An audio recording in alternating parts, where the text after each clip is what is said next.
Maraming salamat po sa pagtangkilik ng ating video. Hinihikayat ko po kayong mag-like and subscribe para ma-update kayo sa susunod na nakabanata. Tara at umpisahan na natin. Nang marinig iyon, nilingon ni Jasmine si Gerald na may pagdududa. Ilang sandali lang ay napagtanto niyang ang isang walang awa at mayabang na Young Lord ay talagang sumuko na sa presensya ni Gerald. Humihingi ako ng tawad sa lahat ng pagkakamaling nagawa ko sa'yo. Pasensya na talaga. Sabi ni Chester habang paulit-ulit na ibinababa ang kanyang ulo hanggang sa dumikit ang noo niya sa lupa. Noong una ay gusto niyang patayin si Chester, ngunit lumambot ang puso ni Jasmine pagkatapos niya itong marinig. Hindi mo kailangang humingi ng tawad sa akin. Kailangan mo lang humingi ng tawad sa mga nasaktan mo. Nakalampas ng walang problema ang pamilya ko sa pangyayari na ito, pero hindi ganoon ang nangyari para sa ibang mga pamilya. Si Gerald na ang bahala sa magiging parusa mo. Ang kanyang mga salita ay kasing halaga ng mga salita ko.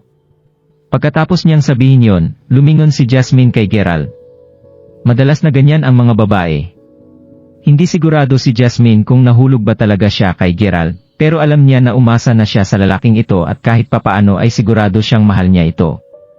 Simula noon, itinago na ni Jasmine sa kanyang puso ang damdaming iyon para sa kanya.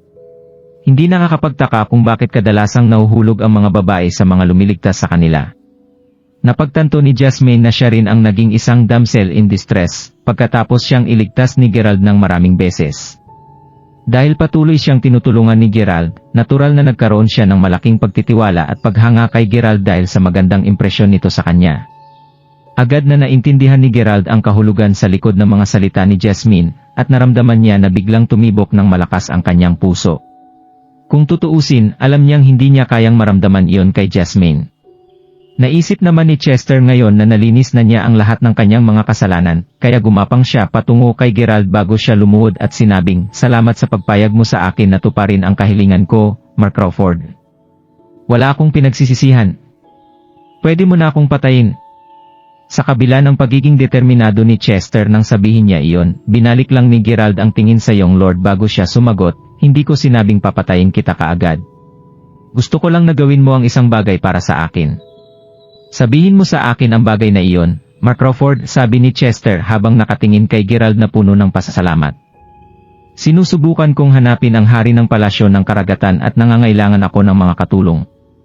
Dahil alam mo ang turtle breathing technique at bone crushing, sa tingin ko ay magiging kapaki-pakinabang ka pagdating sa paghinga ng matagal sa ilalim ng dagat sa loob ng mahabang panahon.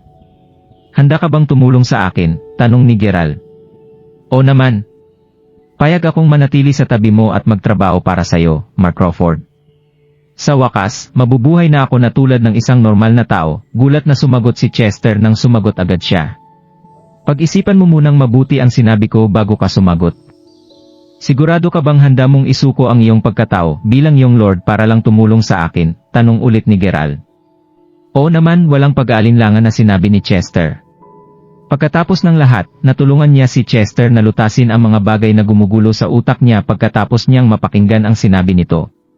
Sobrang nagpapasalamat si Chester sa kanya dahil doon, ngunit hindi niya inakala na hindi siya papatayin ni Gerald. May kakaiba kay Gerald na kinakaantig ng puso ni Chester, ngunit hindi niya lubos maisip kung ano iyon. Ano man, naramdaman ni Chester na hanggat nananatili siya sa tabi ni Gerald, pakiramdam niya na hindi na sayang ang buong buhay niya sa planetang ito hanggang sa puntong ito. "Magaling? Sumama ka sa akin sa palasyo ng hari ng karagatan. Speaking of which, kailangan kong imbestigahan mo ang koneksyon sa babaeng nagligtas sa iyo noon at ang babaeng hinahanap ko," sabi ni Gerald kasunod ang isang tango.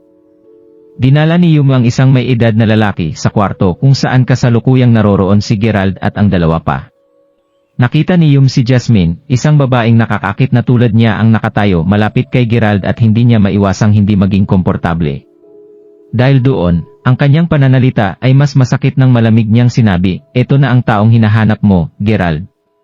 Si Mayaro ang nagdala ng lahat ng impormasyon ng isla sa taong iyon. Pagkatapos nito ay tumayo siya sa gilid ni Gerald.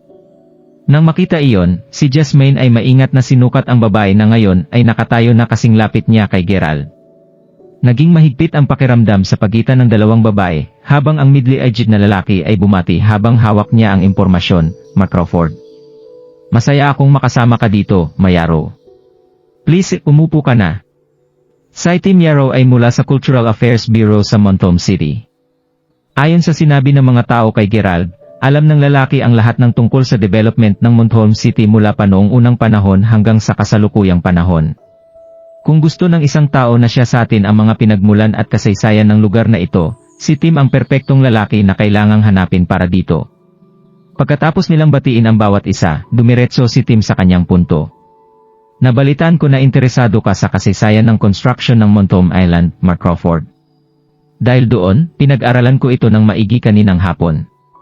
Ang Montholm City ay talagang nagsimula bilang isang maliit na fishing village sa tabi ng dagat. Noon, 100 pamilya lang ang naninirahan sa lugar.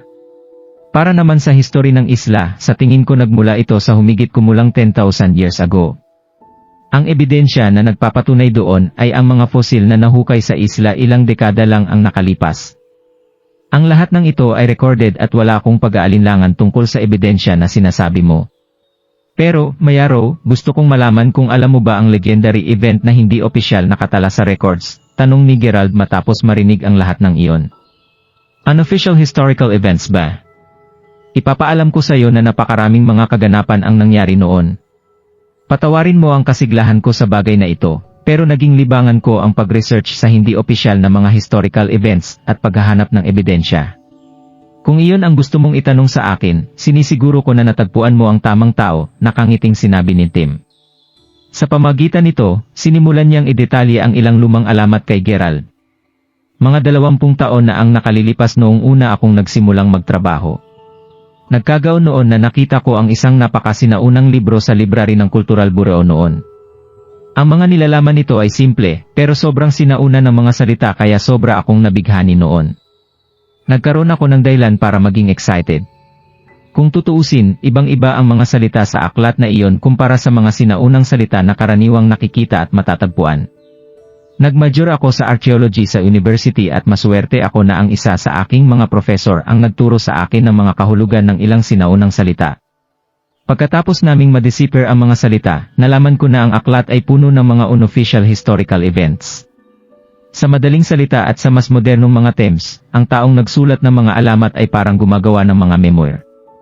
Pero nalaman ko rin na ang nilalaman ng libro ay nakuha mula sa isang stone tablet. Sa madaling salita, ang kwento ay mas sinauna pa sa mga taong naglipat ng mga memoir sa book format. Sinasabi ng nilalaman nito ang isang insidente tungkol sa isang matanda na masuwerteng nakaligtas. Sinabi ng matanda sa libro na siya ay mapalad na napiling sumali sa isang espesyal na libing. Ang libing ay tinuturing na espesyal dahil siya ang naatasang pumunta doon para maglibing ng isang fairy.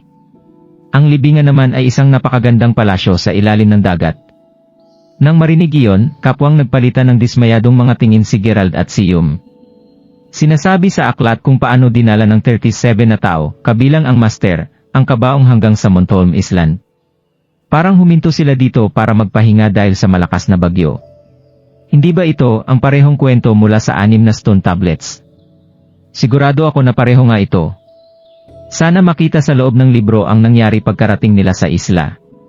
Kung tutuusin, naalala ko na ang kasunod na mural ay pinakita ang matandang pulubi na may kasamang 27 na kalalakihan, pagkatapos nilang dumaan sa isla. Saan ba napunta ang 9 na tao, naisip ni Gerald habang kumikibot ang kanyang mga talukap. Kung iisipin, ang laman ng mga stone tablets ay parang isang sinaunang epitaph ng isa sa 9 na tao na naiwan sa isla. Makikita na ang mga salitang nakasulat dito ay paglalarawan ng buhay ng taong iyon. Ibig bang sabihin nito ay hindi namatay ang 9 na naiwan? Ano ang nangyari sa kanila? Bakit nila pinili na manatili na lang doon sa kalagitnaan ng kanilang paglalakbay? Nakalagay sa memoir na pagkarating ng manunulat sa isla ng Montholm, na bago ang buong buhay niya dahil sa isang eksenang nakita niya na sinabi niyang hinding-hindi niya makakalimutan sa buong buhay niya. Nagpapahinga ang grupo ng mga lalaki isang gabi nang biglang bumagsak ang langit at nahati ang lupa. Naisip ng lahat na mamamatay silang lahat at ang buong isla ay malapit ng lumubog. Pero habang tumatakas silang lahat ay nakakita ng isang napakalaking bronze house na lumilipad. Hindi lang malaki ang bahay na lumilipad pero parang may mga tao din sa loob. Bumukas ang malaking pinto ng lumilipad na bahay at lumabas ang may-ari nito. Pagkatapos nito ay nakarinig ang grupo ng malakas na hiyaw mula sa loob ng lumilipad na bahay. Dahil doon, ang lahat ng mga lalaki ay muntikan ng mamatay. Inilarawan doon na parang hirap na hirap ang mga taong humihiyaw mula sa looban. Kung nagustuhan mo ang mga ganitong video, huwag mong kalimutan mag-like and subscribe. Panoorin mo na rin ang mga naunang kabanata para lalong maubos ang oras mo.